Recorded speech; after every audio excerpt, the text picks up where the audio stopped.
Hi guys, hope everybody is safe and well. Stay safe out there.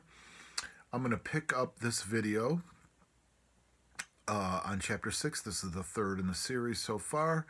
And I just want to review page 45 one more time. These are simple chord charts. They have all three elements. You can see how simple they look. They're basically like a musical shorthand. Again, great for band practices or teaching somebody a song or even learning a song or charting a song as you're listening to it or composing it. I have to say, as a musician, I have used simple chord charts from the very early days of my guitar playing right up until now. If I'm teaching the band a song that I'm working with, a band or group of musicians, I will show them a simple chord chart, and we're off and running very quickly, because we have basically a skeleton of the harmony, and then it's up to the singer or whoever's playing the melody to take over the lead part.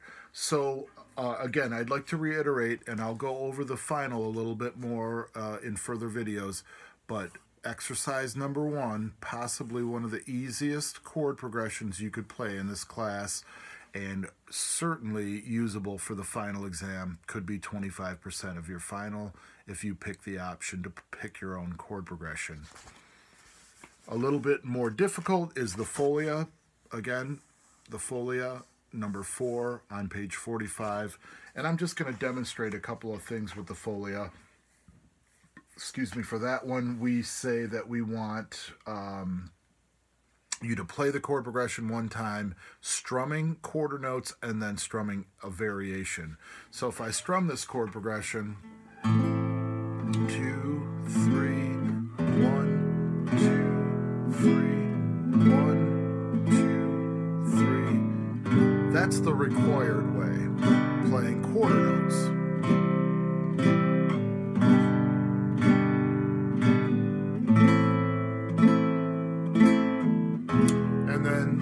Say I did a whole note and a quarter note. 1, 2, 3. 1, 2, 3. 1, 2, 3. 1, 2, 3. 1, 2, 3. 1, 2, 3. I think I missed the beat in there. 2, 3, 1. So the idea is you play it one way with the quarter notes that's required, and then you add your own variation. If I played all eighth notes, it would sound something like this. 1 and 2 and 3 and 1 and 2 and 3 and 1 and 2, 3. 1, 2, 3. 1, 2, 3. 1, 2, 3.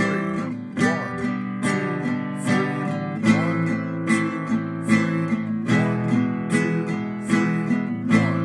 2, 3. 1, 2, 3. And I stopped there at the end, but you get the idea that I was playing down, up, down, up, down, up for every beat there. So again, we'll give other examples as we do reviews for the final within the next couple weeks, but you could do finger picking here, you could do alternating bass, or you could do something very simple like even letting the chord ring for 3 beats. 2, 3, 1, 2, 3, 1, 3, 1, 2, 3. That's certainly a doable way to play that chord progression. But remember, you get to eliminate one example on this test. This folia, as it's called, is not really for the beginning chord players of the class. It's more for players who are comfortable with their chords and can play those chords in rhythm. So by all means, if you're not comfortable playing that chord progression in rhythm or a variation of it, don't include that on your final. Many do play that for me and shouldn't, and take a big pause in between chords. You've got the option to pick your own chord progression and skip this example altogether. So keep that in mind. This is where you tailor the test to yourself, okay? So that is page 45. Number 1, maybe one of the easiest examples to play. Number 4 is another option for more advanced chord progressions. So if I go over to chapter 7 and talk about songs, charts, with words. It basically now shows you how you can put the words, not a melody that's written down. Again, you'd have to know the melody from hearing the song, but how the chords line up with the actual melody, but using a simple chord chart. How many beats per measure, time signature, what chord to play, and for how long. Skip to Maloo is another great example of a fairly easy chord progression. That's this example here at the beginning of chapter 7. And it's basically two chords. It's A and D7. So you can go back and forth. I said that wrong. It's D and A7. I said that backwards. Those are pretty easy chords to play back and forth. If I gave an example of that chord, it would be 1 and 2, 1, 2, 1. 2, 1, 2, 1, 2, 1, 2, 1, and 2, and 1, 2, 1. I played the wrong chord there, but you get the idea. It's basically two chords per measure. And again, she's trying to show us a concept of how this looks on a page. Skip to Maloo. Very easy to play, and another one if you wanted to pick your own chord progression. Now in chapter 7, it starts to show special strum rhythms. So on the bottom of this page, it's saying that I could play this as down and up strums. 1 and 2 and 1 and 2 and 1 and 2 and 1 and 2, 1 and 2 and 1 and 2, 1 and 2 and 1 and 2, and that's the first half of that song played with the down-up strumming. On the next page are two other songs. Amazing Grace, similar to what you had on your test, slightly different. There's one more chord added in there, and Scarborough Fair, and they show special strum rhythms here too. So I encourage you to try these songs for practice and try the strumming rhythms. The special strum rhythm for Amazing Grace is 1, 2, 3. 1, 2, 3. 1, 2, 3.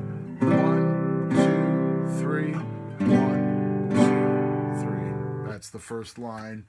And then for Scarborough Fair, there are a couple of suggestions. One is down, down, up.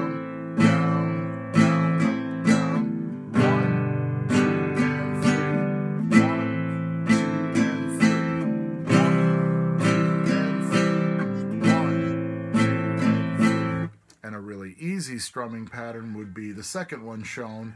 Just let the chord ring for 3 beats. 1, 2, 3. 1, 2, 3. 1, 2, 3. 1, 2, 3. So she's introducing some chord concepts here, ways to strum, and that sort of thing. There's a memorizing chord list here. Again, we're all different in the way we memorize shapes and patterns and things. So she's suggesting here, and you can read that over, that memorizing chords by letter name is also a great way to kind of organize the chords and think of them. And this is a great place to practice writing them down to make sure you really know them and where your fingers go for each one. In chapter 8, there's counting notes by values. We know a quarter note's 1 beat, a half note is 2 beats, dotted half is 3 beats, whole note is 4 beats, and the 8th note with the stem connecting the notes together is where I would be doing the down and up strumming. Down beat for, or down strum for the down beat, and an up strum for the upbeat.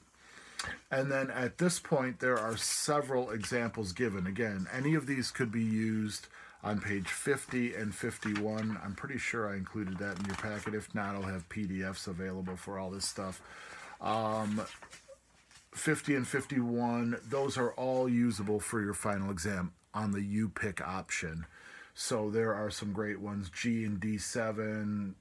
The only rule I have is you can't play a chord progression and it wouldn't even be a progression if it's only one chord. It's stagnant. You have to have at least 2 chords in your chord progression. So again, we'll do some review videos coming up for the final, but read over this chapter if you haven't done it. Practice some of these chord progressions. See if you come up with any questions. Feel free to email me at any time, and we'll try to get a few more videos up soon for the next chapters in the book and PDF files available to you for the next and last packets. And then I'm really going to focus in on the final exam so we can work our way into the performance videos for that. So have a great night, great day, whatever time it is you're watching the video, and we will see you soon. Thank you.